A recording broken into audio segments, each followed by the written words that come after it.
Hello friends, welcome to Kanchi Saran vlogs. எல்லோரும் எப்படி இருக்கீங்க? எல்லோரும் நல்லா இருப்பீங்கன்னு நம்புகிறோம். இன்றைக்கி என்ன பார்க்க போகிறோன்னா, ரேஷன் துவரம்பருப்பு வச்சு எப்படி வடை செய்யலான்னு தான் பார்க்க போகிறோம். அதுக்கு நான் 1/4 கிலோ அளவுக்கு துவரம்பருப்பு எடுத்து அதிலே 1 ஸ்பூன் அரிசி போட்டு 2 மணி நேரம் ஊற வச்சு எடுத்து வச்சுருக்கேன். அதுக்கு 2 காஞ்ச மிளகாய், 1/2 ஸ்பூன் சோம்பு, 4-5 பல் பூண்டு, ஒரு சின்ன துண்டு இஞ்சி இதெல்லாம் போட்டு மிக்ஸி ஜாரில் போட்டு குறப்பாக ஃபஸ்ட்டு அரைச்சிக்கலாம்.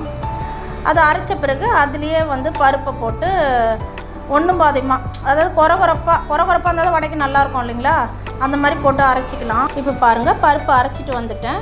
இந்த அளவு குறப்பாக இருந்தால் போதும். இதில் ஒரு வெங்காயம் சின்னதாக கட் பண்ணி வச்சுருக்கேன். கொஞ்சம் கருவேப்பிலை, கொத்தமல்லி, 2-3 புதினா இலை போட்டு அதுக்கு தேவையான உப்பு போட்டு கலந்துக்கலாம். இப்போ பாருங்கள், வடைக்கு மாவு சூப்பராக ரெடி ஆகிடுச்சு. அதுக்கப்புறம் ஸ்டவ்வில் ஒரு சின்ன கடாய் வச்சு எண்ணெய் ஊற்றி வச்சுருக்கேன். எண்ணெய் சூடாகிடுச்சு பாருங்கள்.